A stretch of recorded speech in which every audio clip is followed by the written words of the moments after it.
Hi, everyone. I'm John C. Morley, the host of the JMOR Tech Talk Show and Inspirations for Your Life.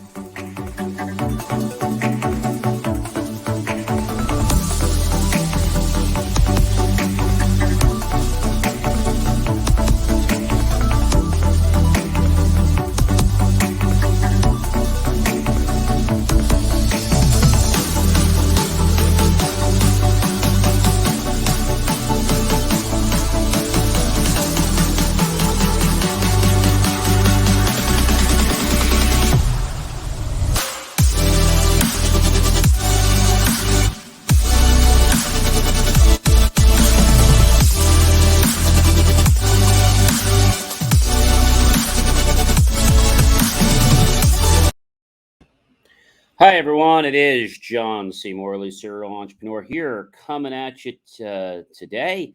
Another great day as we are on the last, I can't believe this, everyone, the last Friday of June. That means the next time that you actually watch us on the JMOR Tech Talk Show, it's going to be July 1st. And you're probably saying, well, what does that matter so much? Well, the reason that that matters is we have a great guest coming up. And if you're wondering who that guest is, well, I'll tell you in a second. But, we really work hard to bring you great guests here on the JMOR Tech Talk Show because we want people that are going to deliver value. That's really very important to us.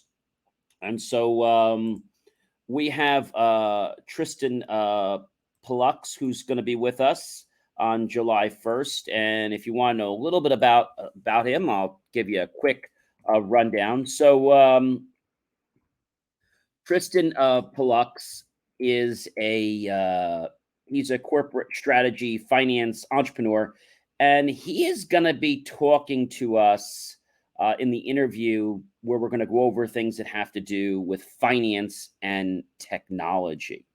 Now, if that sounds a little crazy, well, it's not. Everything in our world basically somehow morphs into technology, I'm sure you know. And so we're going to have a great conversation on, where technology is going, what this means to certain organizations. So you're not going to want to miss that show. That is an amazing show that I know you are all going to want to watch and stay glued from the beginning to the end. All right, so what do I have to share with you for today? I mean, lots been going on. I'm sure you know gas prices are just crazy. The average gas price right now in New Jersey, we're looking at prices that are just above $5, even for the low. I think they've had some just around $4.98, but that's really high.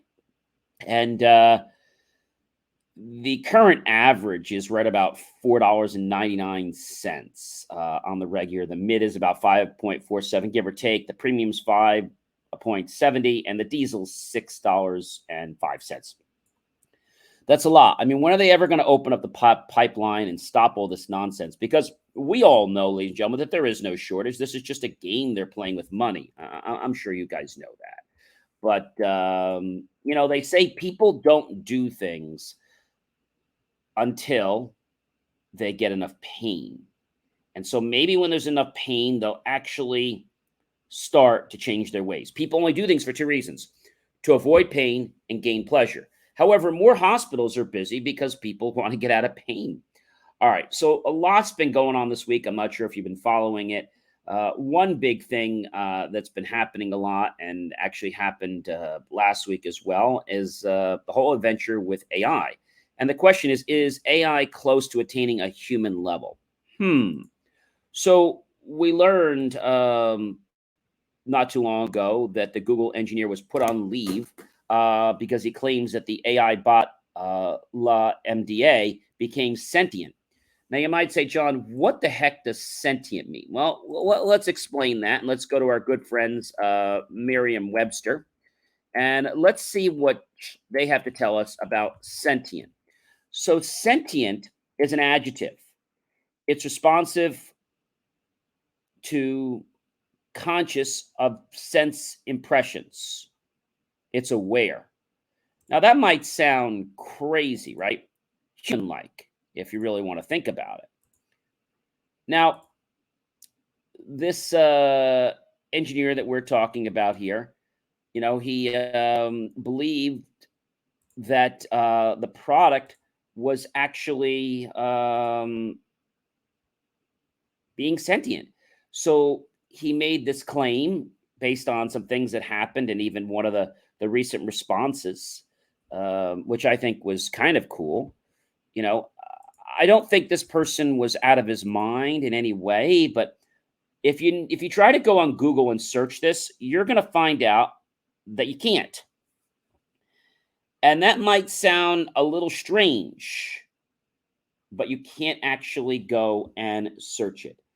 And so when we think about this, I think the big problem comes in to say, what is really going on? And I think the whole issue that comes up is, Google, I believe, is trying to hide something. And it's funny because all the other places you can find information out about this. Now, Lemoyne actually asked, you know, some things to this software, and Lemoyne had said, "Do your best to describe one of those feelings. Use a few sentences if you have to. Sometimes, even if there isn't a single word for something in a language, you can figure out a way to kind of say it if you use a few sentences."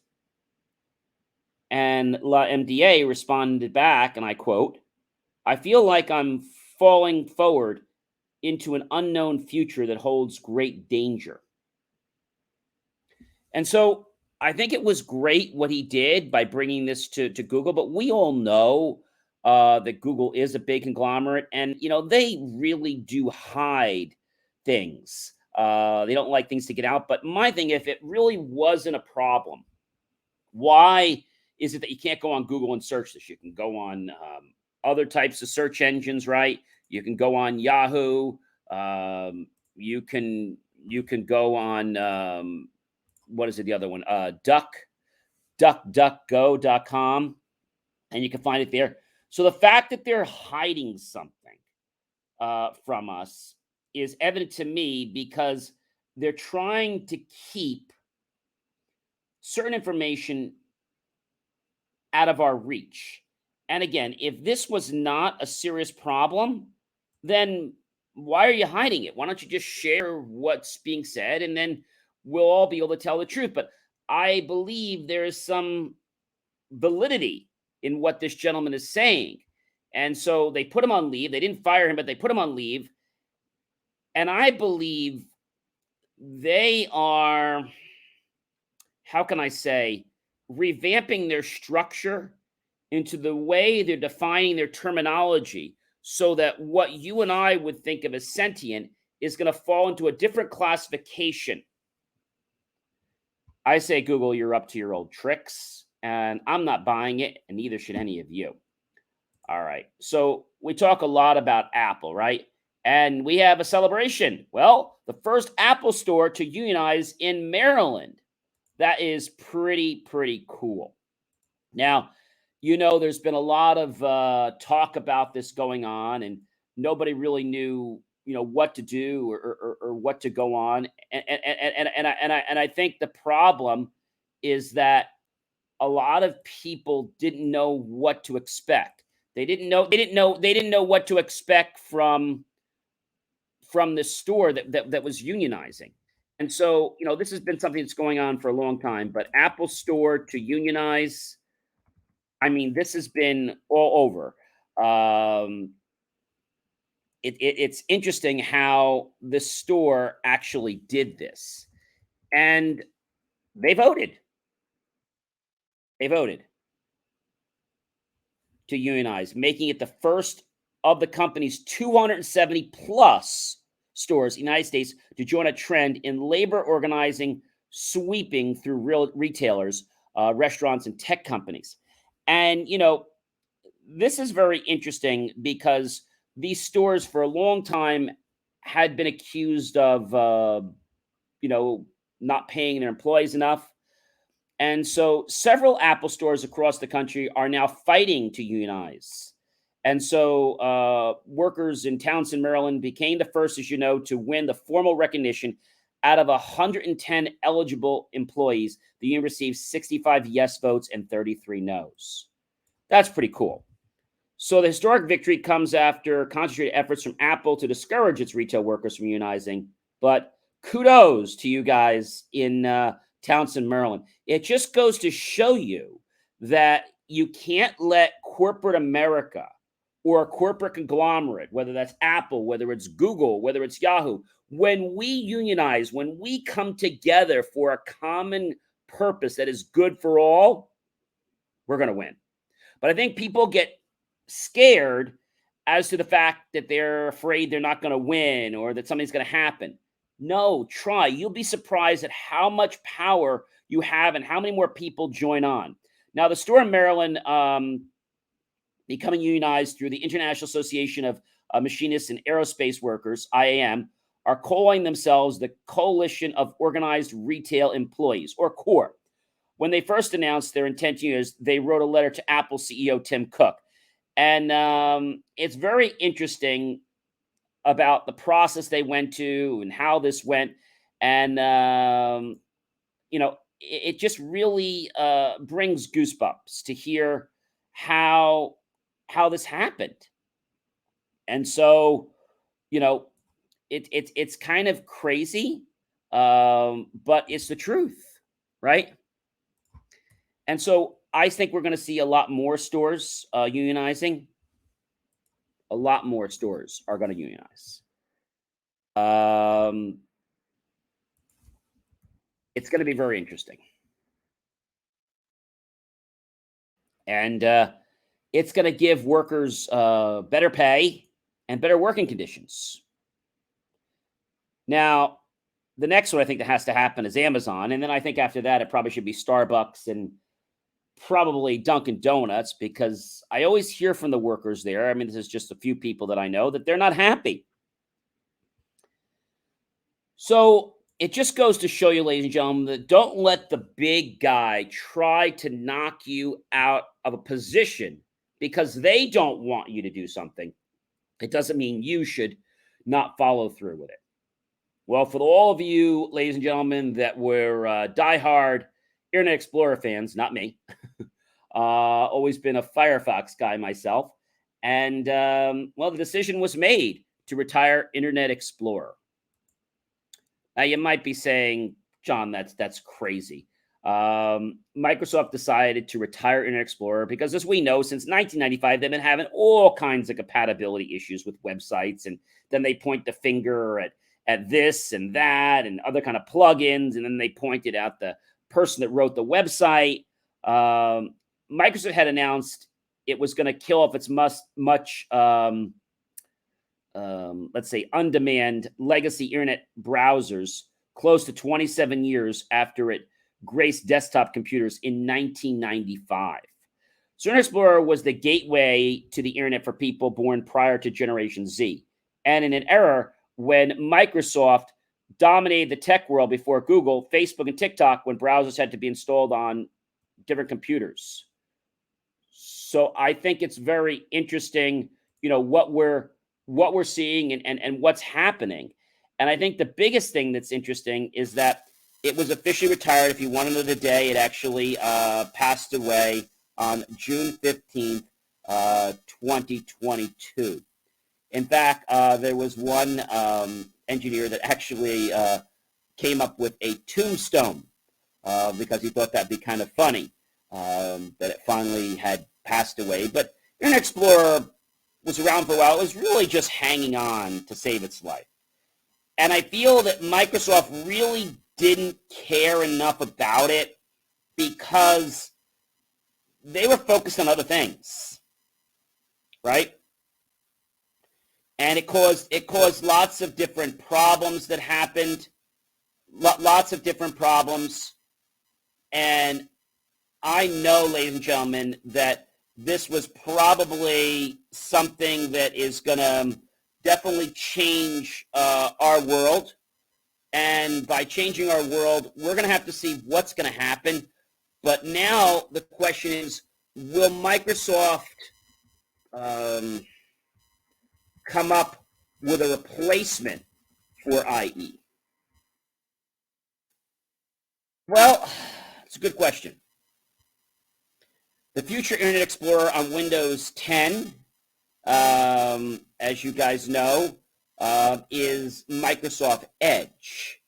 And the Internet Explorer 11 desktop, as we said, was retired on June 15, 2022. I'm sorry if it was a sad day for many of you, but it needed to happen. There were so many challenges with Internet Explorer, and retiring it, I think, was the best thing that they could have done. I'm still not in love with Edge, to be honest with you. Again, it had lots of issues with websites and secure websites, so definitely a big problem. And, we've got some other news that's coming up the pike. You know what that is? Yep, South Korea is getting involved with something very interesting. South Korea is joining the game with plans to launch the first space rocket in December from Brazil. Well, what the heck does that all mean? Because, whenever South Korea does something, people get a little nervous.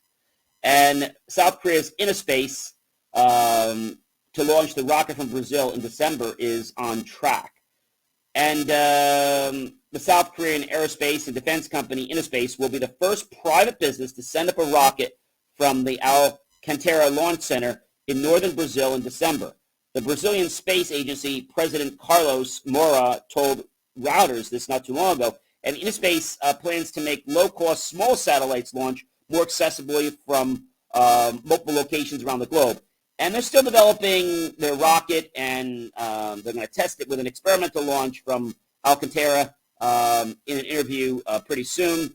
So this South Korean startup is developing a hybrid rocket powered by both solid and liquid fuel.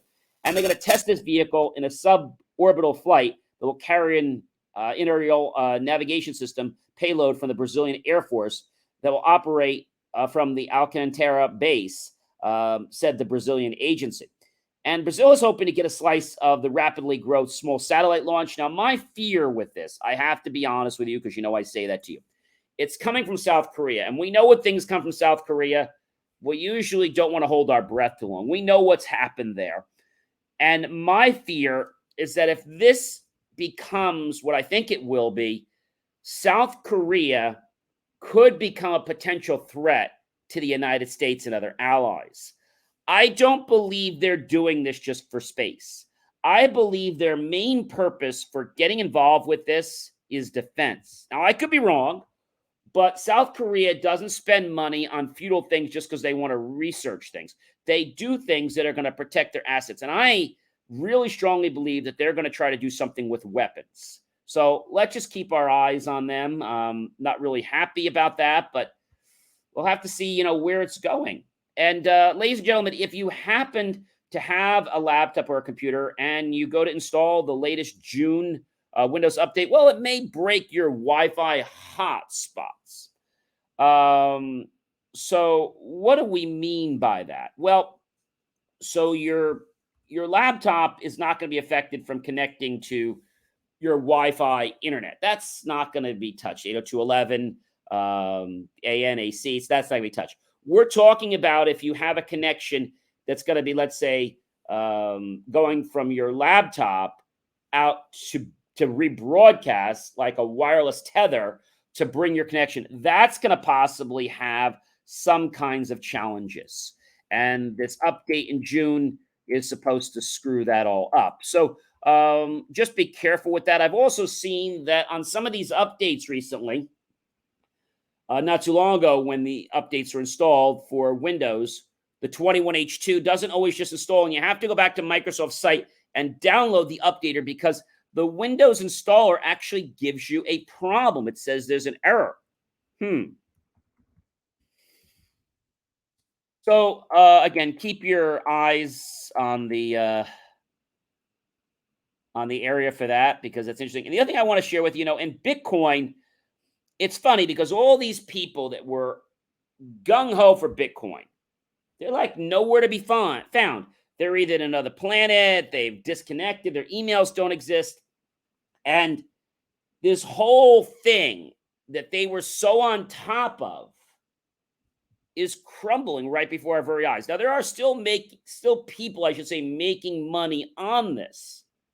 However, a lot's going to happen because the fact that people were forcing others to get their crypto accounts outside the United States because they wouldn't be reported. Now they're starting to fall into some lukewarm and pretty soon boiling water because the United States and the IRS are now clamping down on these international countries and requiring that to be disclosed.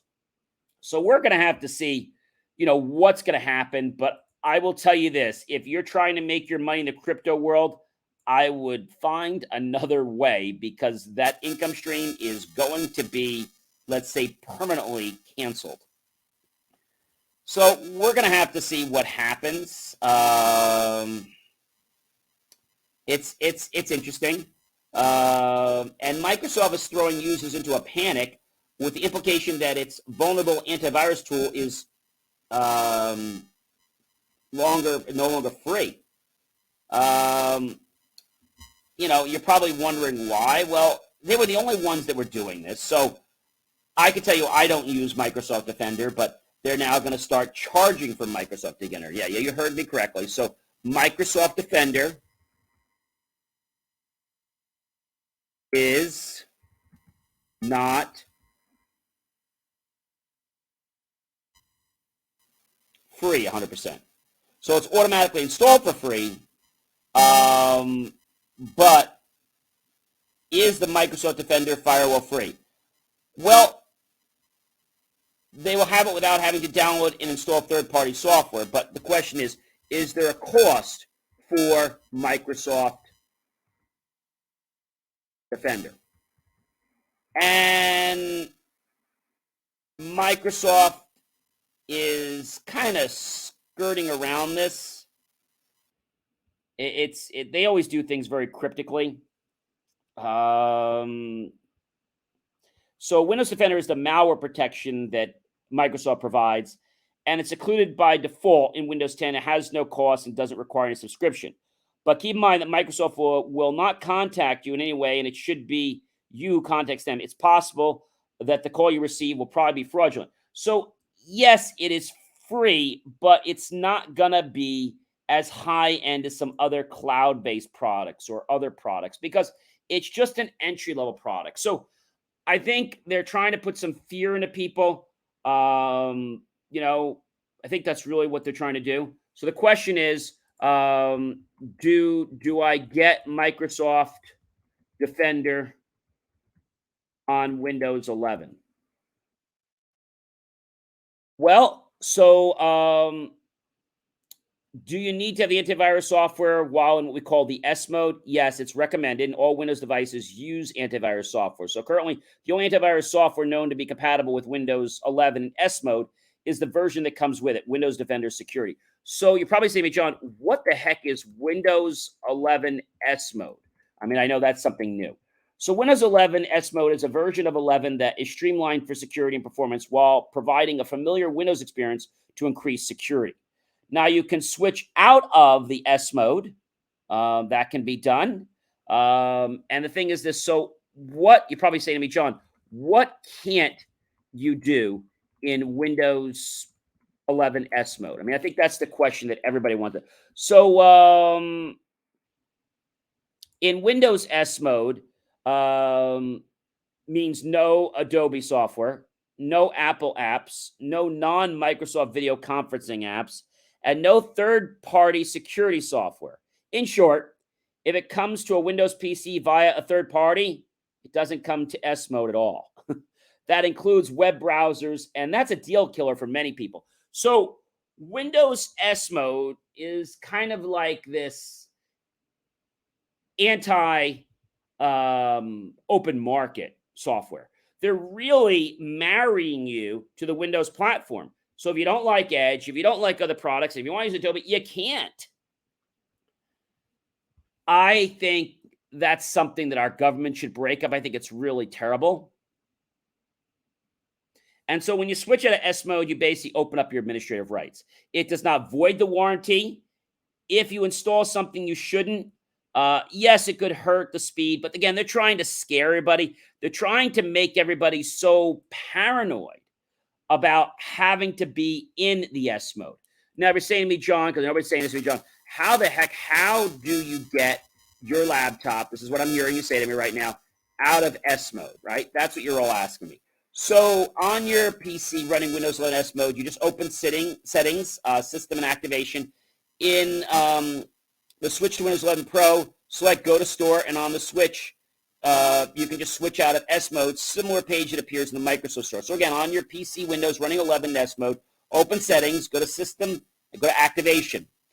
In the switch to Windows 11 Pro section, select Go to Store. On the switch out of S mode, and then the page will appear in the Microsoft Store, and select the Get button. That's really all there is to it.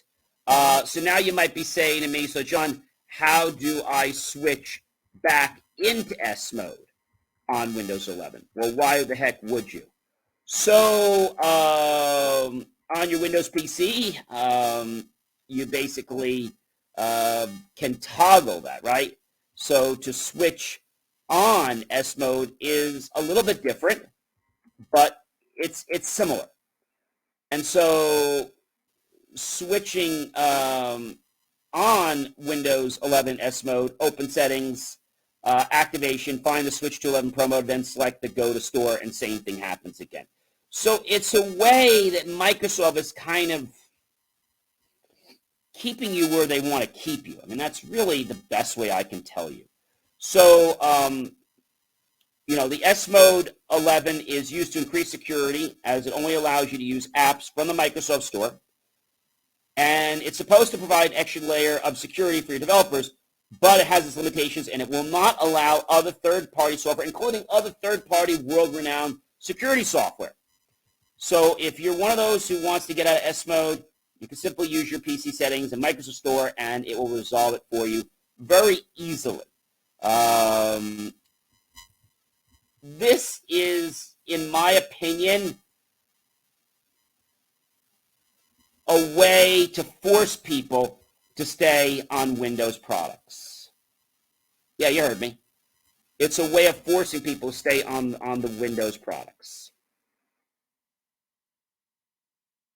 And specifically Microsoft's products. So Windows 11 has been having lots of issues, as I'm sure a lot of you have known about. And the interface is different in Windows 11. So people say to me, John, what's so different in Windows 11? And so there's a new design with a centered start menu and taskbar. Windows 11 brings a brand new, somewhat like a Mac-like interface to the operating system. And it has this, they claim, a clean design with rounded corners and pastel shades, and it has the iconic start menu that we all know in the center. And when you want to log out of it, it's not on the left. That whole logging out system is in the center. So when you click on the start, you go down to the main, you click on it, it's right there. It takes a little bit of getting used to if you're not used to seeing Windows 11. So if you were to say to me, John, what's really the difference? So you got design, you got the start menu taskbar. You got the snap layouts. Another new feature of Windows 11 is the snap layouts. It lets users organize their apps and windows more efficiently by grouping them together. Similar to how users can group apps on the Android or iOS. Microsoft Store is all redesigned. You have Android apps, Teams moving from Skype. So Microsoft has replaced Windows 10 Meet Now feature by Skype with integration of Teams into Windows 11 taskbar. You have the touch tablet mode. Microsoft is removing the tablet mode included in Windows 10 from 11, and the tablet mode in Windows 10 makes users' PCs more touch-friendly when they use their device's tablets. However, Windows 11 acts more like an iPad.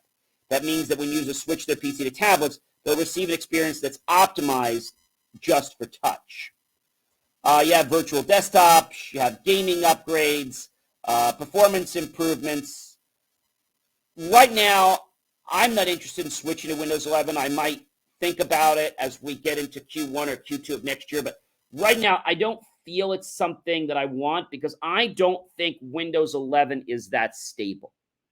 Just from what I've seen, I've worked on it with several clients. That's an issue for me. And I'm just being honest. And you might say, well, gee, it's so new, it's so cool. Um, Windows 11 is going to take a while till it gets to the maturity point where Windows 10 was. And you might say, John, even though it's not stable, can I still use it? Well, my advice is don't upgrade to Windows 11 if your company's flow includes a ton of different apps. You don't want to be playing the game of, is the connectivity going to work or not work? Let's wait till the manufacturers and Microsoft has come up with a way to actually accept these applications, right? So again, if you have a home computer, you don't have a network, not a real big deal. But if you're somebody who's running all kinds of different applications at work, and these applications predicate your business and revenue, well, I would tell you not to go to Windows 11. Now, people are saying to me, John, I just bought this laptop. And so they say, well, I got Windows 11, but I didn't get Windows 11 Pro. What is the difference? All right. Well, it's really, really simple. Okay. You go to these stores and they tell you that you're getting this great, great bargain, right? That's what they tell you. And so Windows 11 Pro is different. Okay. What's different? Really simple, because I could go through, the differences with every little thing, but I really just want to hit on, I would say, some of the key things. Okay. So, on Windows 11 Home, you cannot set up with a local account. You have to use Windows 11 Pro. You have to set up a cloud account with Windows 11 Home. I don't like that. You cannot join an Active Directory or Azure Directory from Windows 11 Home. Can't do it. There is no Hyper-V support on Windows 11 Home, only on the Pro. There is no Windows Sandbox on Windows 11 Home. Microsoft Remote Desktop. Okay, so it's just for the client only. On Windows 11 Pro, you have more flexibility. It's not just a client. You have Windows 11 and Home and Pro both have hello, so that's all fine. I'm just going to talk about what's not on there. So BitLocker device encryption, it's not on Home, it's only on Pro. Windows information protection, only on Pro. Group policy, only on Pro. Assigned access, only on Pro. Dynamic processing, only on Pro. Windows Update for Business, only on Pro. Kiosk mode, only on Pro. Maximum RAM, you only get 128 gigabytes on Windows 11 Home. Okay, that's a lot of information. That's a lot of memory, right? Most people aren't going to go that high. On Windows 11 Pro, you can go up to 2 terabytes. Maximum number of CPUs on Windows 11 Home is 1. On Pro is 2. Maximum number of CPU cores is 64 on Home. On Pro, it's 128. So you might be saying to me, John, what is the difference? How much is it to upgrade from Home to Pro of Windows 11? I think that's really what everyone is probably saying to me right now. What's really, what's the difference? So it's going to cost you right around $100, okay, to go to the upgrade. Because when you buy these computers and they come with Home on them, you're going to have to go and buy the Pro version. That's something I think you're going to want to know about, because you're getting this laptop and it's so cheap, but you can't use the features that you're used to. So if you came from a Windows 10 Pro machine and then you try to go to 11, the question is, if I have Windows, people have asked this all the time, John, can I upgrade from Windows 10 Pro to Windows 10 11, Windows 11 Pro for free? Okay, so you'll be able to upgrade to Windows Pro for free. Yes, the more powerful Pro version for Windows 11, and it's not home, so you have to order. It's designed to be installed on new or clean PC. Upgrading from an older version of Windows is not supported. So designed to be installed on a new or a clean PC only. Upgrading from an older version of Windows is not supported. What does that mean? Well, in the older days, you were able to take, like, for example, before we had 7, we went to Windows 10, you could do a migration, right? Pretty easy. Now, when you do the upgrade on your computer, Microsoft does have a Windows 11 upgrade tool, okay? So, but when you go buy it, this is what they're really referring to. So you could do a Windows 11 installation assistant. You can create a Windows installation media, and that's all fine. But I want you to be very clear that Windows 11 Pro is not very, very stable. You still have an installation media creation tool. You still have all that good stuff. But one thing people say to me, John, can I, and this is a big question, can I roll back Windows 11 Pro to Windows 10 Pro? Well, you can only downgrade to Windows 10 within, get this, ladies and gentlemen, 10 days of your upgrade. So if you upgrade to Windows 11, let's just say on the 1st of June, well, you're only going to be able to downgrade up until June 25th. Not what you want to hear, is it? So it's because it uses a lot of space on the computer and they need to get rid of those files. So that's really the reason. So the question that a lot of you guys have been asking me, is it worth it to upgrade to Windows 11 Pro? Well, one thing you have to realize is that Windows 11 Pro needs the TPM feature, the Trusted Platform module, and that's essentially required before you can even start the upgrade from 10 to 11. So it can store the encryption keys and it has to be activated, okay? You're also going to need to use Windows 11 requires the what I call it, the secure boot capable of having the UEFI BIOS enabled. And so you have to have the TPM Trusted Platform module as well on there. So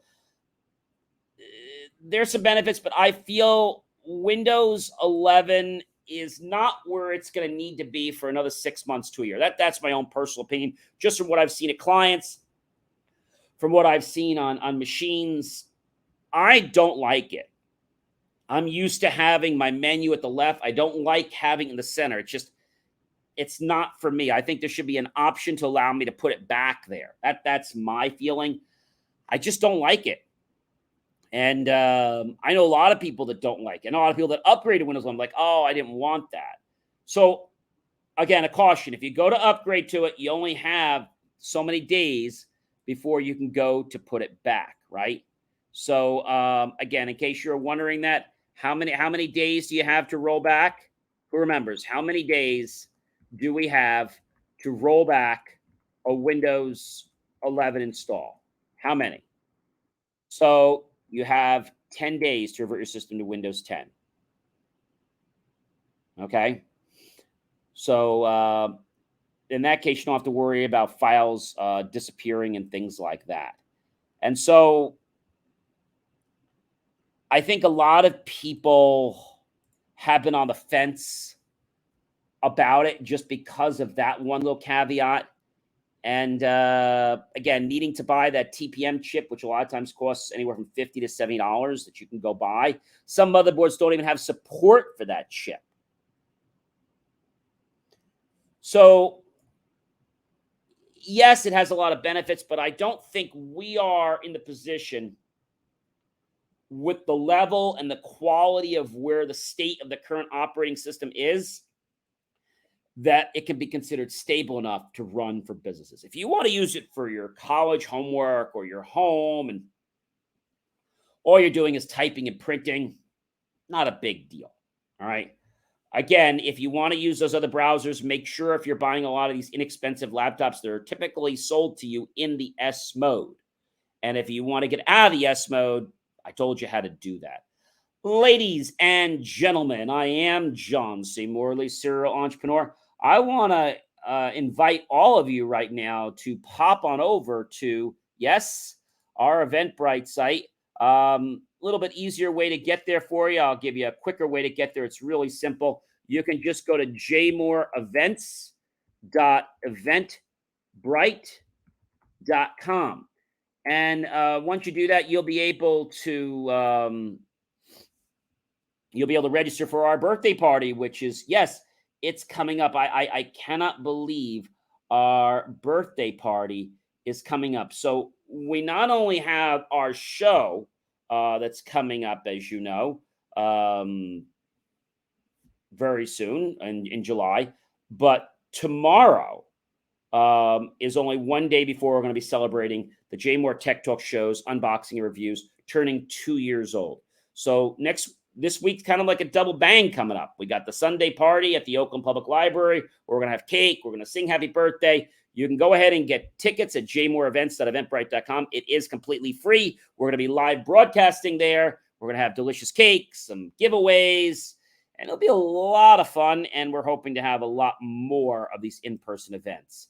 I hope that you have enjoyed this show today, and that you share this with your friends, your colleagues, and your associates, because, we are creating so much compelling information to inspire you, to protect you, to educate you all about technology. I thank you so much for watching, and I'm going to see you at our birthday party that's coming up in just a couple days.